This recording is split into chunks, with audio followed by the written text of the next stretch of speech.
আর নিজের গন্তব্যস্থল থেকে ডাইনে বামে সরানো যায় না। 10 কোটি টাকা দিয়ে হুজুর বিক্রি হয় না। আবার কোন হুজুর আছে 2 লাখ টাকা দিলে কোরআনকে সর্বনাশ করে। ওই 2 লাখ টাকার কাছে ঈমান বিক্রি করা মৌলবী আমার দেশে আছে না নাই? খুঁজলি সামনাগরও দুটো সিদ্ধি পাওয়া যাবে।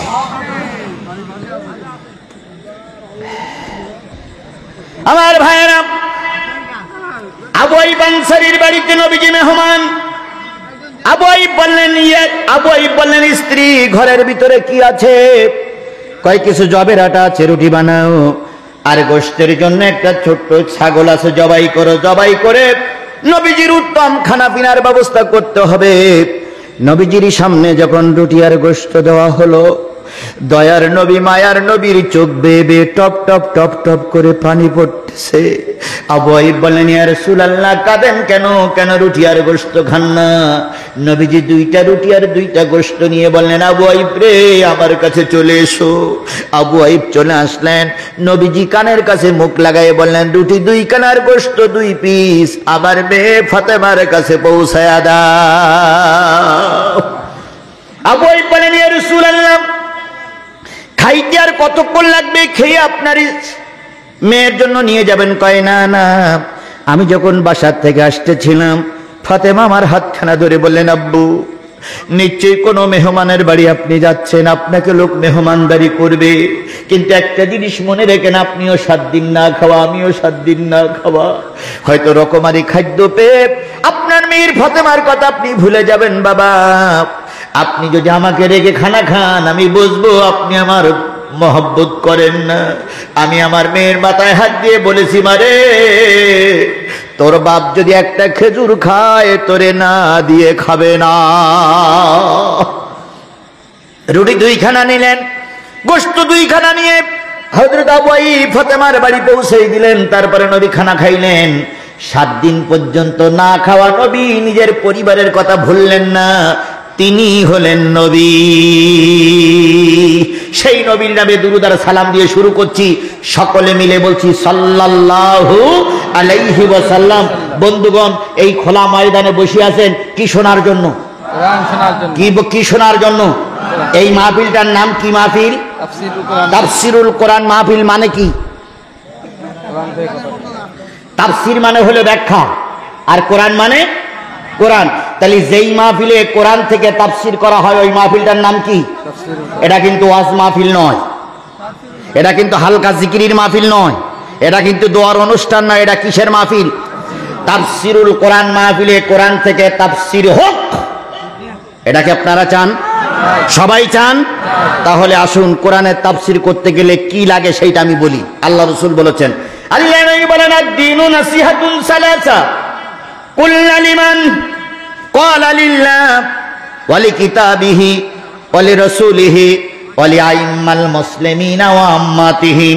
নবী বললেন, ও আমার সাহাবীরা শোনো, দ্বীন একটা নসিহত, দ্বীন একটা উপদেশ, দ্বীন একটা ওয়াজ, দ্বীন একটা উপদেশ। সাহাবীরা বলেন, ইয়া রাসূলুল্লাহ, দ্বীনের নসিহত যারা করবেন, দাঈ ইলাল্লাহ যারা হবেন, যারা তাফসীর করবেন, তারা কয়টা বিষয়ের পরে কথা বলবেন? নবীজি বললেন, ও আমার সাহাবীরা, যখন বক্তা কোরআনের মাহফিলে কথা বলবে, ওই মাহফিলে 5টা বিষয় থাকা লাগবে। ওই 5টা বিষয় যদি না হয়, জেনে নিও ওটা কোরআনের মাহফিল নয়। তাহলে তাফসীর মাহফিলে কয়টা বিষয়ের পরে কথা বলা লাগবে? 1 নম্বর, কার কথা হওয়া লাগবে? আল্লাহর কথা। আমরা কি আল্লাহর প্রশংসা করেছি? আমরা কি আল্লাহর কথা দিয়ে শুরু করেছি? 2 নম্বর, রাসূলের কথা হওয়া লাগবে। যেই জনসভায় রাসূলকে নিয়ে আলোচনা হয় না, যেই মাহফিলে আল্লাহর কথা আলোচনা হয় না, ওটা কোরআনের মাহফিল বলা যাবে না। কথা বলেন ঠিক না ঠিক? মুসলমানদের জাতীয় ঘন্টার পরে ঘন্টা চলে, অথচ একটা বারও তারা আলহামদুলিল্লাহ বলে না, একটা বারও নবীর পরে দুরূদ শরীফ পড়ে না। এই জন্য আজকে পড়েছো ফুলের মালা, কয়দিন পরে পড়তে হয় জুতোর মালা। আজকে ফুলের মালা ওজন করতে পারে না, কিছুদিন পরে দেখা গেল শ্যামনগরের ময়দানে জুতোর মালা ঘাড়ে করে নিয়ে ঘুরে বেড়ায়। জনগণ জিজ্ঞেস করে, ঘটনা কি? কয় 2 বছর আগে ছিলাম নেতা, এখন হইছি খেতা। এই জন্য যারা আল্লাহ শুকরিয়া আদায় করে না, আল্লাহ পাক তাদের ইজ্জত কমায় দেয়। কথা বলেন ঠিক না বে ঠিক? তাহলে প্রথম কোরআনের মাহফিলে কার শুকরিয়া? 2 নম্বর কার পরে দুরূদ? 3 নম্বর হলে কিতাবিহি, কিতাব থেকে আলোচনা করা লাগবে। তাহলে এখন এবার 2 নম্বর পয়েন্ট আমাদের শেষ। 3 নম্বর কিসের থেকে আলোচনা করা লাগবে? আমি সূরা আহজাব 66, 67, 68 3টা আয়াত পড়েছি। এই 3টা আয়াতের পরে ভিত্তি করে কত হবে? তাহলে এবার আলোচনা হবে কিসের থেকে? কোরআন থেকে। 4 নম্বর ভালো করে খেয়াল করেন, এখানে বিভিন্ন দলের নেতা আছেন, বিভিন্ন দলের লোক আছে। সব জামাত ইসলামের লোক নাই, সব বিএনপির লোক নাই, সব আওয়ামী লীগের লোক নাই, সব খেলাফত আন্দোলন তাবলীগের লোক নাই, সর্বদলীয় মুসলমান আছে। 4 নম্বর আলোচনা হবে সাধারণ মুসলমানদের কিছু উপকারে আসুক। এখানে সাধারণ মুসলমান আমরা কিছু আসি না? এই ওয়াজ শুনে যদি সাধারণ মুসলমানের কোনো উপকার না হয়, তাহলে এটা কোরআনের মাহফিল বলা যাবে না। হই হুল্লোড় করে নাচ গান করে চলে যাবেন, তাহলে যাত্রা গান দেওয়াই ভালো। 4 নম্বর সাধারণ মানুষের কিছু উপকার হোক এমন কিছু কথা বক্তার মুখ থেকে বলা লাগবে। 4 নম্বর নেতৃত্বের কথা বলা লাগবে। তাফসীর মাহফিল করবেন আর নেতৃত্বের কথা বলবেন না, ওটা তাফসীর মাহফিল হতে পারে না। তাহলে সবার জ্ঞাতার্থে বলি, তাফসীর মাহফিল করতে গেলে কয়টা জিনিস থাকা লাগবে? 1 নম্বর কার কথা? 2 নম্বর কার কথা? রাসূলের কথা। 3 নম্বর কোথা থেকে আলোচনা হবে? কিতাব থেকে। 4 নম্বর আপনাদের মতন সাধারণ মানুষের আলোচনা। 5 নম্বর যারা মঞ্চে বসে আছে নেতা, তাদের আলোচনা। এই 5টা বিষয়ের সমন্বয় তাফসীর মাহফিল। কথা বলেন ঠিক না বে ঠিক? তাহলে এবার আসুন, 2 নম্বর আলোচনা শেষ। 3 নম্বর আলোচনা কিসের থেকে হবে? কোরআন থেকে। কোন সূরা থেকে আমি তেলাওয়াত করেছি? আরো জোরে বলেন, কোন সূরা? সূরা আহজাব। আহজাব আরবি শব্দ। আহজাব শব্দের অর্থ হচ্ছে শত্রু বাহিনী। কি বাহিনী? আরো জোরে বলেন, কি বাহিনী? মুসলমানদের সঙ্গে কাফেরদের সঙ্গে সর্বপ্রথম একটা যুদ্ধ হয়েছিল। যুদ্ধটার নাম কি? বদরের যুদ্ধ। বদরের যুদ্ধ মুসলমানদের সংখ্যা কত? 313। কাফেরেরা কত? 313 জন মুসলমান মোকাবেলা করেছিল 1000 কাফেরের বিরুদ্ধে। মুসলমানরা জিতে গেল না কাফেররা জিতে গেল? কারা জিতে গেল? মুসলমান। সংখ্যা ছিল কত? 313 জন মুসলমান 1000 কাফেরের মোকাবেলা করেছিল। 1 2 3 4টে খণ্ডের ভিতরে কি 313 জন লোক আছেন আপনারা? 313 জন লোক কি হবেন আপনারা? তাহলে 313 জন লোক যদি হয়, এই 313 জন লোক যদি ইমানের বলে বলিয়ান হয়ে ময়দানে দাঁড়াতে পারে, কাফেরেরা পায়জামার দড়ি গিরে দেওয়ার সময় পাবে না। কিন্তু আজকে দুঃখ লাগে, মুসলমানরা মুসলমানদের হক আদায় করে চলছে না। জয়ের দরকার নেই। সেখানে দ্বিতীয় যুদ্ধ হলো উহুদের যুদ্ধ। উহুদের যুদ্ধে মুসলমানদের সংখ্যা কত? 1000। কাফেররা কত? 3000। 3000 কাফেরের মোকাবেলা করতে চেয়েছিল 1000 মুসলমান। 300 লোক নিয়ে একদল টুপিওয়ালা কেটে পড়ল। মুসলমানদের সংখ্যা থাকলো 700। যে 300 লোক নিয়ে কেটে পড়েছিল, যে লোকটি, তার নাম কি? আব্দুল্লাহ ইবনে উবাই। এই 300 লোক নিয়ে যদি মুসলমানরা কেটে না পড়তো, মুনাফিকরা কেটে না পড়তো, রাসূলের দান মোবারক শহীদ হওয়া লাগতো না। আজকেও যখন ইসলাম রাষ্ট্রীয় ক্ষমতা পাওয়ার দ্বার প্রান্তে পৌঁছে যায়, আব্দুল্লাহ বিন উবাইরা পিছন থেকে কেটে পড়ে। আজকে সে আব্দুল্লাহ বিন উবাইরা আছে না নাই? আমির হামজা মামুনুল হক জেল খাটলো দীর্ঘদিন। কথা বলেন ঠিক না বে ঠিক? আমি সবগুলো দেখতেছি, আপনাদের দেখার দায়িত্ব না? লোক ধরে রাখার দায়িত্ব আমার, বাড়িতে আনার দায়িত্ব আমার। আচ্ছা, আমি দেখতেছি, ওগুলো সে পর্যন্ত যাইবেন আমার। ও বসবে, ওর বাড়ির থেকে লোক এসে বসবে। যেহেতু খেয়াল করেন, যেহেতু কাদা পানি, গতকাল রাত্রেও বৃষ্টি হয়ে গেছে। এখন এখানে অনেকে, আমি তো বসে আছি আরামে, হুজুর বসে আছে আরামে, ইনি বসে আছি আরামে, আর আপনাদের তো পিছন দিক থেকে আস্তে আস্তে বাড়ি গেলি বাড়িওয়ালা জিজ্ঞেস করবে, কি ওয়াজ শুনতে গিয়ে জায়গা নষ্ট করে ফেলাইলে নাই? তো আপনি বলবেন কেন? তা তো পিছন দিক ভিজে গে। তখন আপনি বলবেন, ওরে না, জায়গা ভিজে। এই জন্য সব দিক খেয়াল করি, যে যেখানে জায়গা পাইছে বসুক, আমি আনার দায়িত্ব, বসার দায়িত্ব আমার। দেখি আল্লাহ কদ্দুর কি করে। শুধু ধৈর্য ধরে আমার দিক খেয়াল করেন, আল্লাহ কবুল করুক। সকলে বলুন আমিন। উহুদের যুদ্ধে 300 লোক নিয়ে মুনাফিক যদি কেটে না পড়তো, আজকে মুসলমানদের এই অবস্থা হতো না। আজ মামুনুল হক যখন জেলে যায়, কওমি অঙ্গনের একদল হুজুর সরকারের সঙ্গে পায়তারা করে, সরকারের সঙ্গে লাতত করে, সরকারের সঙ্গে আতত করে এ কথাই মেসেজ দেয় মামুনুল হক আসলে আপনার বিরুদ্ধে কথা বলবে।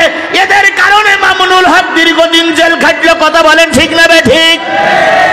আমির হামজা সাতক্ষীরা আসবে, যদি সাতক্ষীরার হুজুররা আমির হামজার বিরোধিতা না করতো, আমির হামজার মাহফিল বন্ধ হয়ে যেত না। তাহলে এখনো টুপিওয়ালা মোনাফেক, এখনো টুপিওয়ালা মোনাফেক সব জায়গায় আছে। 2 নম্বর যুদ্ধ। 3 নম্বর যুদ্ধটার নাম হলো আহজাব। কেউ বলে পরীক্ষা খননের যুদ্ধ, কেউ বলে খাল খননের যুদ্ধ। এই 3 নম্বর যুদ্ধ হলো আহজাব। আজকে সূরাটার নাম কি? আহজাব। আমি এই সূরাটার থেকে তেলাওয়াত করেছি 3টা আয়াত। আমার ভাইয়েরা, আহজাব মানে হলো শত্রু বাহিনী। আপনারা কি ইসলামের শত্রু না ইসলামের বন্ধু? জোরে বলেন, ইসলামের বন্ধু না ইসলামের শত্রু? আল্লাহ পাক বন্ধু হিসেবে কবুল করে নেক। এবার আসেন আমি প্রথম আয়াতে যে আল্লাহ বলতেছেন, ইয়াউমা তুকাল্লাবু উজুহুহুম ফিন্নার। সেদিনের কথা মনে করো। কে বলছে? সেদিনের কথা মনে করো যেদিন একদল মানুষের চেহারার অন্তরগুলো আগুন দিয়ে পোড়াইয়ে দেওয়া হবে। কে বলছেন? আল্লাহ। সেদিনের কথা মনে করো যেদিন একদল মানুষের চেহারার অন্তর কি দিয়ে পোড়ানো হবে? আগুন দিয়ে পোড়ানো হবে। বলুন তো, যেদিন চেহারা আর অন্তর আগুন দিয়ে পোড়ানো হবে সেই দিনটার নাম কি? জোরে বলেন, সেই দিনটার নাম কি? কিয়ামতের দিন। কিয়ামতের দিন একদল মানুষের চেহারা আর অন্তর আগুন দিয়ে পোড়ানো হবে। আচ্ছা, চেহারা আর অন্তর যদি আগুন দিয়ে পোড়ানো হয়, অন আর এই মুখটা যদি আগুন দিয়ে পোড়ানো হয়, বাকিগুলো জান্নাতে থাকবে? কোথায় যাবে? জাহান্নামে যাবে। আল্লাহ রাব্বুল আলামিন বলতেছে, ইয়াকুলুনা ইয়া লাইতানা আতানাল্লাহ ওয়া আতানার রাসূল। যেই সমস্ত মানুষগুলোর চেহারার অন্তরগুলো আগুন দিয়ে পোড়ানো হবে, তারা ডেকে ডেকে বলবে, হায় আফসোস, যদি আমরা আল্লাহর আনুগত্য করতাম আর রাসূলের নেতৃত্ব মেনে চলতাম, আমাদের আজকে এই পরিণতি হতো না। তাহলে বোঝা গেল আল্লাহর আনুগত্য রাসূলের নেতৃত্ব যারা মেনে চলে না, তারা যাবে কোথায়? আরো জোরে বলেন, তারা যাবে কোথায়? আপনি বিরাট নেতা, কিন্তু আপনার মুখে দাড়ি নাই। আপনি বিরাট নেতা, 5 ওয়াক্ত নামাজ পড়ে না। আপনি বিরাট নেতা, দিন কায়েমের বিরোধী। আপনি বিরাট নেতা, কোরআন হাদিসের বিরোধী। আল্লাহর ভাষায় আপনি জাহান্নামী। তাহলে আল্লাহর ভাষায় যে ব্যক্তি জাহান্নামী, আমি যদি তারা জাহান্নামী বলি, তাহলে দোষটা আমার হয় কেন? দোষটা হওয়ার কথা কার? আল্লাহর। কিন্তু আল্লাহর কথা আমরা বললি দোষটা হয় আমাদের। কথা বলেন, আমি কি কথা বানাই বলতেছি? আল্লাহ নবী বলেন, ভালো করে খেয়াল করেন, আল্লাহ নবী বলেন, আফজালুল জিহাদ কালিমাতুল হক ইনদা সুলতানুন জায়ের। সবচেয়ে উত্তম জিহাদ, বড় জিহাদ হলো জালেম শাসকের সামনে সত্য কথাটুকু বলা। আজকে অধিকাংশ আলেম, অধিকাংশ পীর, অধিকাংশ মৌলবী, অধিকাংশ ইমাম হক কথাগুলো বলা কি করে দিয়েছে? বন্ধ করে দিয়েছে। 10 বছর আগে, 15 বছর আগে বক্তা মঞ্চে উঠে মঞ্চ ফাটাই ফেলতো। এখন যখন কথা বলে, একটা হক কথাও বক্তার মুখ দিয়ে বাহির হয় না। তখন ইমাম মুয়াজ্জিন সাহেব বলে, হুজুর, এখান থেকে 15 বছর আগে মসজিদে যখন আপনি ওয়াজ করতেন, তখন কি সুন্দর কথা বলতেন, এখন আপনি সব বন্ধ করে দিয়েছেন, ঘটনাটা কি? ইমাম সাহেব কয়, দেখো না চারিদিকে কি অবস্থা, শুধু মামলা আর মামলা, বিনা কারণে জেল। আমিও জেল খাটবো না, তাই এই করতেছি। মুয়াজ্জিন তখন চিন্তা করলো, 10 বছর আগে হুজুর ঠিক ছিল, এখন ভেজাল হয়ে গেছে। তো আজকের থেকে মুয়াজ্জিন নিয়ত করে, সালাসা রাকাতাই সালাতিল মাগরিবি ফরজুল্লাহ তাআলা একটা দাহাতু ভেজাল ইমাম।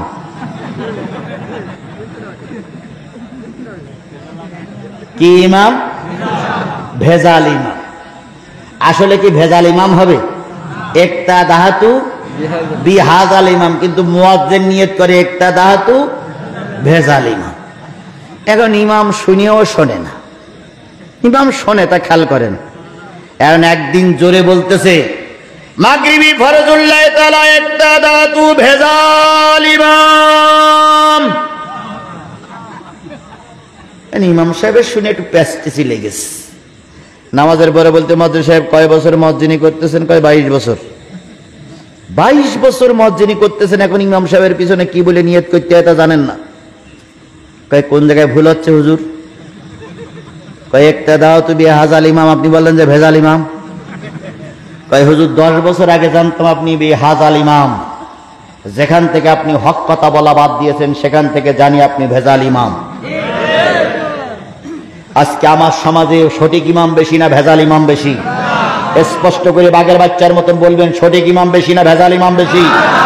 যদি এই 3.5 লক্ষ 4 লক্ষ মসজিদের ইমাম সাহেবগুলো ওই মেম্বারের পরে দাঁড়িয়ে আজকে যে শুক্রবার গেলে এই জুমার খুতবায় যদি হক কথাগুলো বলতো, আল্লাহর কসম বাতিলেরা আমাদের নামে মামলা দেওয়া তো দূরের কথা, বাতিলেরা জুতা পায়ে দেওয়ার আগে মামুর বাড়ি চলে যেত, কিয়ামতের আগে আর এদেশে ঢোকার সুযোগ পেত না।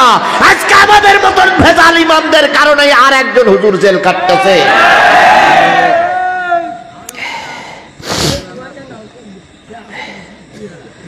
এরকম ভেজাল এখানেও আছে, এখানেও আছে, মঞ্চও আছে। কথা বলেন ঠিক না বেঠিক? আমি যখন কথা বলি অনেক জায়গায় দেখেছি মঞ্চ ভরা লোক, কথা যখন শুরু করি তখন 2-1 চলে যায়।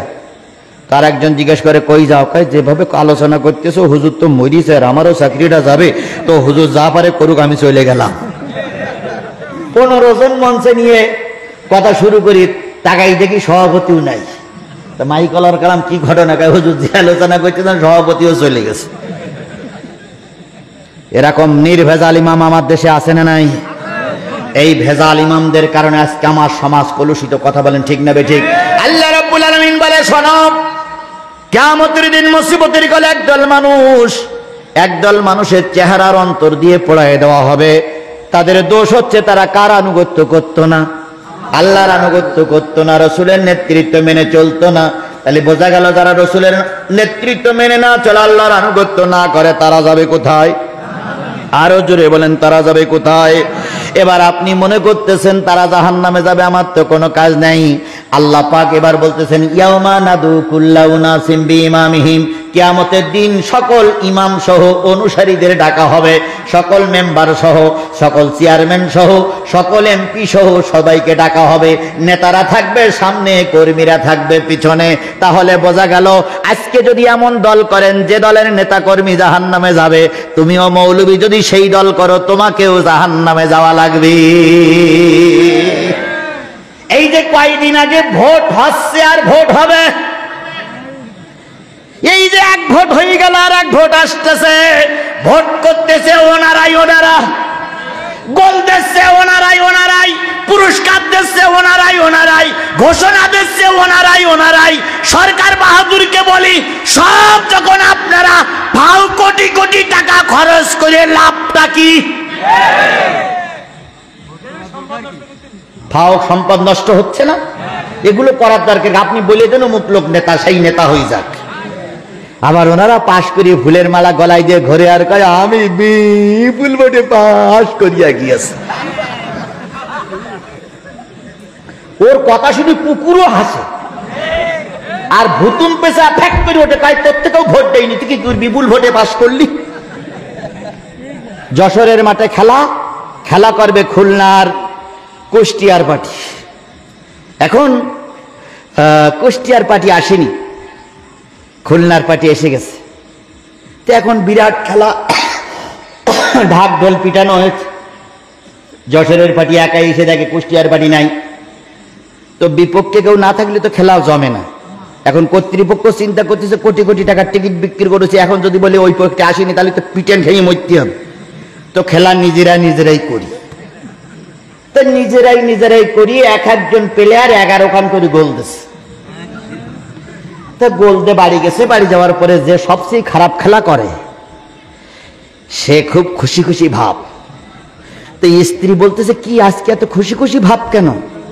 তো বলতেছে, গিন্নি আজকে 11 খান গোল দিয়েছি। কয় খান গোল দিয়েছে?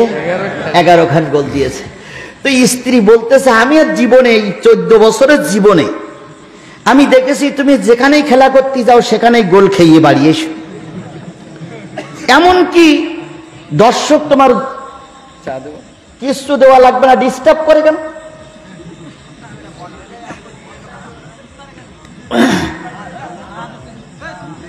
আচ্ছা, তো তুমি তো শুধু গোল খাও, গোল তো দিতে পারো না। তা আজকে 11 খান গোল দিলে কেন? তোমার বিপক্ষে যারা খেলা করেছে এরা কি দুর্বল নাকি? তখন উনি মাথা নিচু করে বলতেছেন, না রে গিন্নি, যাদের সঙ্গে খেলা করার কথা ছিল তারা আসেনি।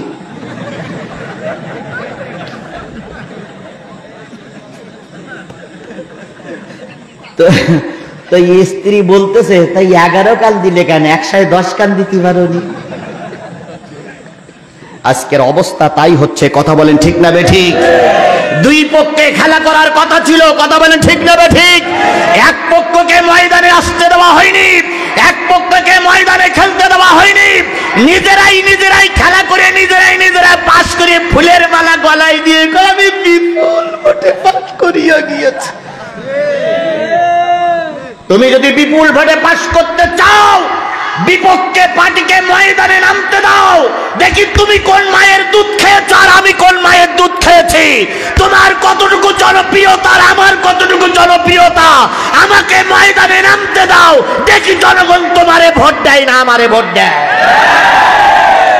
নিজের বউও ভোট দেয় না, নিজের বউও ভোট কেন্দ্রে যায় না, অথচ ওনারা কয় আমরা বিপুল ভোটে পাস করিয়ে গিয়েছি। ওদের কথা শুনে কুকুরও ঠ্যাক করে হেসে ওঠে, কয় ময়দানে তো কেউ ছিল না বিড়াল ছাড়া, তা তোরা এত ভোট পালি কি করে? আমার ভাইয়েরা ভালো করে খেয়াল করুন, আমি বলেছি তাফসীর মাহফিলে কয়টা বিষয়ের কথা হওয়া লাগবে, তার ভিতরে নেতৃত্বের কথা যদি বলতে বন্ধ করে দেন তাফসীর দেওয়ার দরকার নাই। আমাকে নেতৃত্বের কথা বলতেই হবে, এটা কোরআনের হক।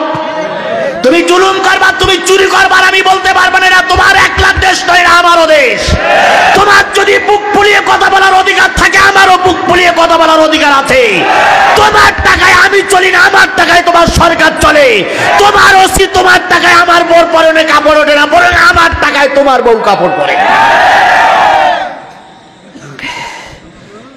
সবাই ঠিক আছেন তো? বুকে হাত দিয়ে দেখেন তো, বড়ি গেছেন না বেশি আছেন? বেশি আছেন তো?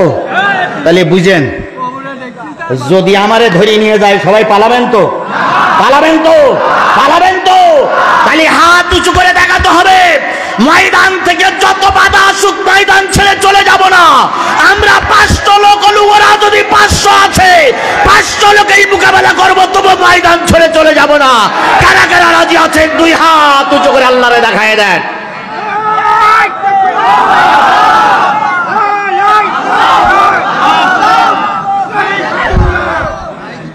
আল্লাহ আমাদের কবুল করুক। আরো জোরে বলেন আমিন, আরো জোরে আমিন, আরো জোরে আমিন। ইসলামের যারা দুশ্মন তারাই বাজারে আছে, ইসলামের যারা দুশ্মন তারাই ঘরে শুয়ে আছে, আর যারা ইসলামের পক্ষের লোক তারা কোরআনের মাহফিলে চলে এসেছে। কথা বলেন ঠিক না বেঠিক? আমি বলতেছিলাম ভালো করে খেয়াল করুন, ইয়াউমা নাদু কুল্লা মুনাসিম বিইমামিহিম, কিয়ামতের দিন সকল নেতা সহ অনুসারীদের ডাকা হবে। ওই নেতা যদি জাহান্নামে যায়, যারা অনুসারী তাদেরকেও জাহান্নামে যাওয়া লাগবে। এই জন্য নেতৃত্ব ধরে নিতে হবে কোরআনওয়ালা। নেতা যখন আসে তখন কত স্লোগান দেয়। নেতা এক কান পাইছি ভাই আব্দুল কাদের দুলা ভাই, এই দুলা ভাইয়ের চরিত্র ফুলের মতন পবিত্র। দুলা ভাই আছে যেখানে, আমরা আছি সেখানে। স্লোগান চলে না? চলে না? দুলাভাই তুমি এগিয়ে চলো, আমরা আছি তোমার সহায়। দুলাভাই তুমি যে দুলাভাই ছিল যেখানে, আমরা ছিলাম সেখানে। এবার কিছুদিন পরে দুলাভাই গেছে কবরে, তোমরা কেন উপরে?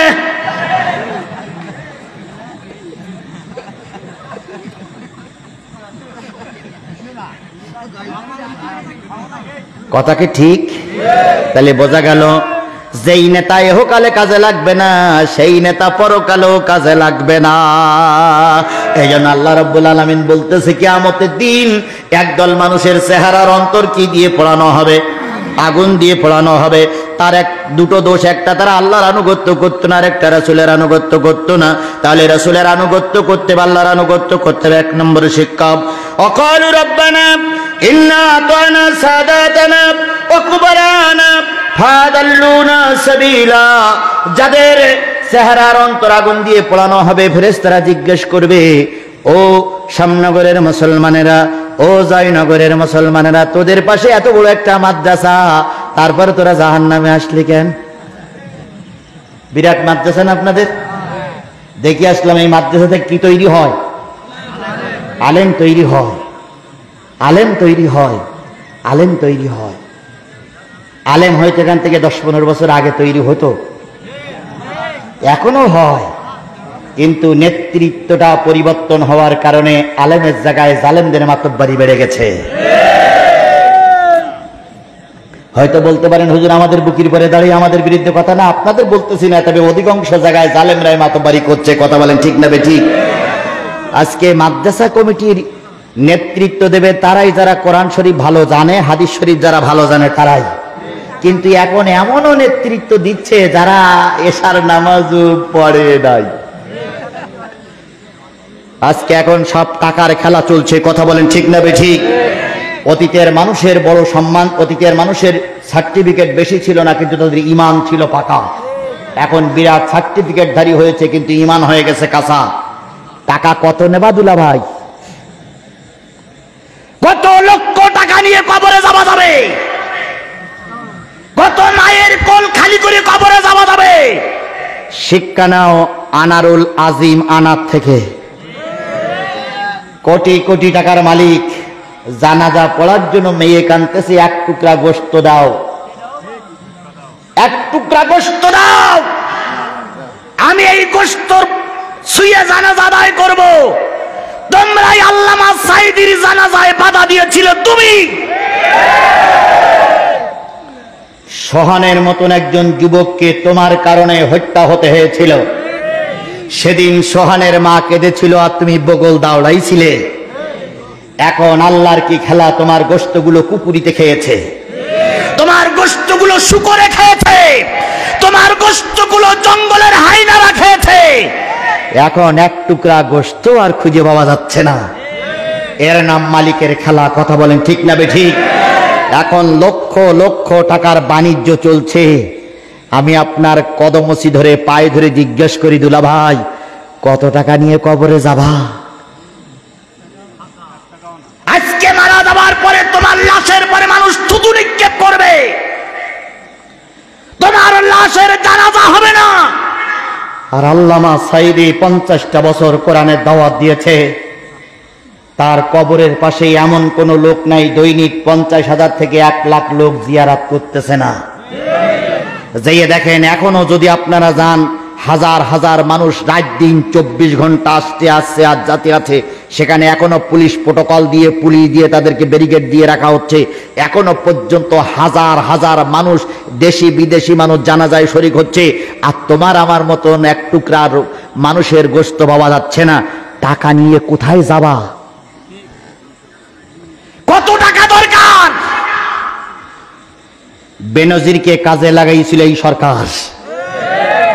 এখন বেনজির টোপলা টুপলি বেঁধে নিয়ে চলে গেছে বিদেশে। গোপালগঞ্জে যে নারীর জায়গা জোরপূর্বক দখল করেছিল, সেই নারী গত পরশুদিন মিডিয়ার সামনে এসে কেঁদেছে, আমার এক টুকরা জায়গা ছিল ঘর বান্ধার জন্য। বেনজির যখন জায়গাটা দখল করে, আমি যেই বলেছিলাম, স্যার আমার মতন গরিব মানুষের জায়গাটা আপনি নিয়েন না, কারণ আমার জায়গাটা নিলে আমি ঘর বাঁধার জায়গা পাবো কোথায়? সেদিন বেনজিরের চোখে একটুও মায়া হয়নি, অন্তরে একটু মায়া হয়নি। বুড়িটারে ঘাড় ধরে ঘরের থেকে বের করে দিয়ে সেই জায়গাটা দখল করে রাস্তা বানিয়ে তিনি 1800 বিঘের জমি, 1400 বিঘে জমির মালিক হয়েছে। সেদিন বুড়িটারে ঘর থেকে বের করে দিয়েছিলে, আর আল্লাহ আজকে তোমাকে দেশ থেকে বের করে দিয়েছে। খেলাটা কার? জোরে বলেন, খেলাটা কার? সেই আল্লাহ এখনো আছে না নাই? থাকলেও শ্যামনগরের দিকে নাই। ঝড়ে আল্লাহ উড়েই গেছে, ঝড়ে আল্লাহ উড়ে গেছে। আল্লাহর খেলা আজ হোক কাল হোক হবেই, হবেই, হবেই ইনশাআল্লাহ। আমার ভাইরা, আল্লাহ রাব্বুল আলামিন তাই বলতেছে, ওই দিন বলবে আল্লাহ আমরা দুইটা কারণে জাহান্নামে এসেছি। জাহান্নামে যারা যাবে তাদের প্রথম কি পড়াই দেওয়া হবে? অন্তর। আর কি পড়াই দেওয়া হবে? চেহারা আর অন্তর পড়াই দেওয়া হবে। এবার ফেরেশতারা বলবে, তোরা জাহান্নামে আসলি কেন? এই জয়নগরের মুসলমানেরা তোদের সামনে তো বড় বড় হুজুররা ঘুরিয়ে বেড়াতো। ফেরেশতারা বলবে, তোদের বাড়ির পাশে এত বড় কি মাদ্রাসা? এটা কামেল না ফাজিল? ফাজিল মাদ্রাসা। হাজার হাজার আলেম তৈরি হয়, অথচ জয়নগরের মানুষ জাহান্নামে কেন? তখন এই যারা জাহান্নামে যাবে তারা বলবে, দুইটা কারণে জাহান্নামে এসেছি। এক নম্বর কারণ হচ্ছে আতানা সাদাতানা ওয়া কুবারানা, আমরা আমাদের নেতাদের অনুসরণ করে চলতাম, আর আমরা আমাদের মুরব্বীদের আনুগত্য করতাম। ওই নেতার মুরব্বীরা বলে আমাদের ধর্মের কাজ করতে দিত না। তাহলে জাহান্নামে যাবার কারণ হলো দুটো, একটা হলো মুরব্বীদের কথা মেনে চলা, আর একটা হলো নেতার কথা মেনে চলা। যে নেতার যে মুরব্বীরা জাহান্নামের পথ দেখায়, ওই নেতার ওই মুরব্বীর কথা শুনলে ওদের সঙ্গে আপনাকেও জাহান্নামে যাওয়া লাগবে। বক্তার ভিতরে যেই বক্তার কথা শুনলে ইমান তৈরি হয় না, যেই বক্তার কথা শুনলে কোরআন বুঝি আসে না, ওই বক্তার কথা শোনাও হারাম। বলে যদি বলেন হুজুর সেই রকম বক্তা দুটোটা দেখাই দেন। বাংলাদেশের একজন বক্তা আছে, নাম আমি বলবো না, উনি একটা গান গেয়েছে, গানটা শুনেছেন। আল্লাহরে ধন নবীরে দিয়া, নবী গেলেন গায়েব হইয়া। আল্লাহরে ধন নবীরে দিয়া, আল্লাহ গেছেন গায়েব হইয়া। নবীর ধন খাজায় পাইয়া, নবীর এই ধন খাজায় পাইয়া। আসেন শুয়ে আজমিরে, কেউ ফেরে না খালি হাতে, খাজারে তোর দরবারে। নাউজুবিল্লাহ বলেন। আবার ওই হুজুর যখন আসে তখন ছুটিয়ে যান কেন আপনারা?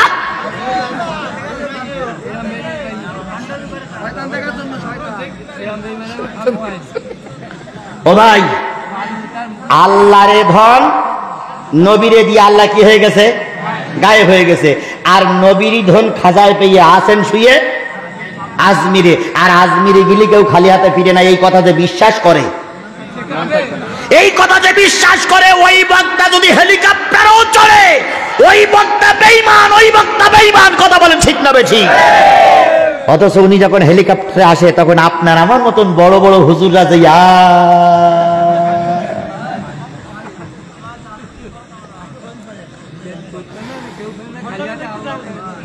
সেইটাই তো বলবেন, কিন্তু ওরা তো উল্টোটাই বলে। আমার ভাইয়েরা, আল্লাহ রাব্বুল আলামিন বলতেছে দুইটা কারণে মানুষ জাহান্নামে যাবে, একটা হলো নেতা আর একটা হলো কি? মুরব্বি। এবার আসুন, আমাদের সমাজের কিছু লোক অন্যায় কাজ করে, যদি জিজ্ঞেস করা হয় অন্যায় কাজ করো কেন, কয় মুরব্বীরা বলিছে। কারা বলিছে? এই কথা বলে না যে আমরা কার কাজ শুনেছি? মুরব্বীর কাজ শুনেছি। আচ্ছা বলুন তো, পৃথিবীর সবচেয়ে বড় মুরব্বী কে? শয়তান। আচ্ছা শয়তানের বয়স বেশি না আদমের বয়স বেশি?